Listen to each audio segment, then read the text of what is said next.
सामने जम्मू में 1 साल रह चुके लोगों को मिलेगा वोटिंग का अधिकार।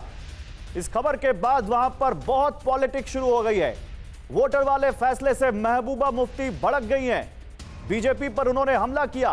महबूबा मुफ्ती ने इसको बीजेपी की साजिश बताया। महबूबा मुफ्ती ने ट्वीट किया। महबूबा मुफ्ती ने लिखा, जम्मू और कश्मीर को बांटना चाहती है बीजेपी, हमें मिलकर इसके खिलाफ लड़ना होगा, यह कहा है महबूबा मुफ्ती ने।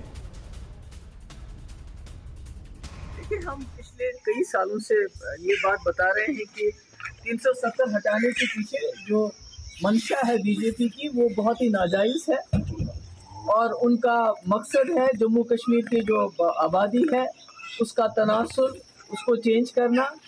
और अब ये शुरुआत जो है जम्मू में लोगों का बाहर से सैलाब आएगा जिसकी वजह से न सिर्फ वहाँ का जो डोगरा कल्चर है उसको नुकसान होगा बल्कि जो वहाँ का कारोबार है, वहाँ की नौकरियाँ हैं, वहाँ के जो हमारे पास जो वसाइल हैं उनके ऊपर डाका डाला जाएगा। तो महबूबा मुफ्ती को तो दिक्कत हो रही है, लेकिन फायदा किसको होगा? आखिर इस फैसले से किसको फायदा होगा, आपको यह जानना चाहिए। फैसले से आप देखिए उन मजदूरों को फायदा होगा जो किसी और प्रदेश से आए हैं, बाहरी मजदूर, उनको अगर 1 साल से ज्यादा रह रहे हैं तो वोटिंग का अधिकार मिलेगा। गैर स्थानीय दुकानदार जो कहीं बाहर से आकर यहां काम कर रहे हैं, कारोबारी हैं, दुकानदार हैं, उनको इसका फायदा होगा। कर्मचारी जो बाहर रह रहे हैं, जो बाहर से आए हैं यहां पर काम करने के लिए, बाहर से जो छात्र यहां पढ़ाई करने के लिए आए हैं, या फिर वो सुरक्षा बलों के जवान जो वहां रहकर लगातार हमारी आपकी सुरक्षा में तैनात हैं, उनको इसका फायदा मिलेगा।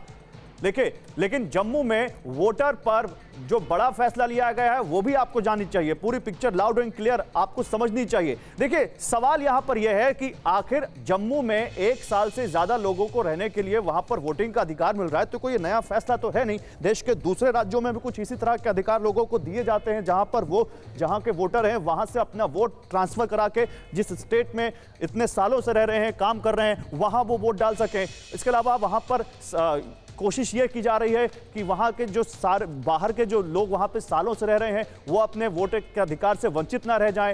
ये सवाल क्यों यहां पर महबूबा मुफ्ती उठा रही हैं और उसकी क्या पॉलिटिक्स है वो आप समझेंगे, लेकिन पहले आप इसको समझिए बड़ा फैसला कैसे लिया गया। जम्मू में 1 साल से रहने वाले, जो 1 साल या 1 साल से ज्यादा रहने वाले जो लोग हैं वो वोटर माने जाएंगे। वो अब इलेक्शन के इस प्रोसेस में शामिल हो सकेंगे और अपने वोट के अधिकार को हासिल कर सकेंगे। क्या होगा इससे? 25 लाख गैर स्थानीय लोग वोटर बनेंगे। दस्तावेज नहीं होने पर भी वोटर बनने का मौका उनको मिलेगा। निवासी प्रमाण पत्र तहसीलदार जारी करेंगे उनका और उसके आधार पर वो मतदाता सूची में शामिल हो सकेंगे। मतदाता सूची में नए वोटर्स को शामिल करने का आदेश दिया जाएगा। लेकिन आइए जरा आप इसके पीछे की पॉलिटिक्स समझते हैं। हमारे संवाददाता अंकित भट्ट हमारे साथ जुड़ चुके हैं जम्मू से ही। अंकित, अभी हम महबूबा मुफ्ती को सुन रहे थे और अभी से नहीं, जब से इस बात की चर्चा शुरू हुई है तब से हम महबूबा मुफ्ती और इस विचारधारा वाले तमाम पार्टियों के नेताओं को सुन रहे हैं। दिक्कत क्या है? पॉलिटिक्स क्यों हो रही है? इस पर जरा बताइए हमारे व्यूअर्स को।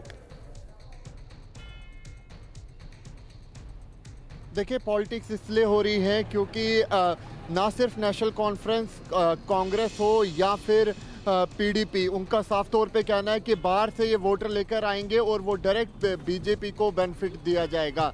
यही वजह है कि लगातार जो विपक्ष है वो आक्रामक है। जब मैं आपसे बात कर रहा हूँ इस समय कांग्रेस की तरफ से जम्मू के अंदर प्रेस कॉन्फ्रेंस जो है वो की जा रही है और लगातार सरकार के ऊपर प्रहार किया जा रहा है। बताया जा रहा है कि सरकार की तरफ से ये चीज़ जो है वो गलत की जा रही है। लेकिन इन सब के बीच आप देखिए कि कई सालों से वो लोग जो यहाँ पर काम कर रहे थे, जो यहाँ पर पढ़ रहे थे या फिर अलग अलग चीज़ों में यहाँ पर आए हुए थे जम्मू कश्मीर में और 1 साल से ज़्यादा समय से यहाँ पर रह रहे थे, उनको अब उनका हक जो है, उनका अधिकार जो है वो दिया जाएगा।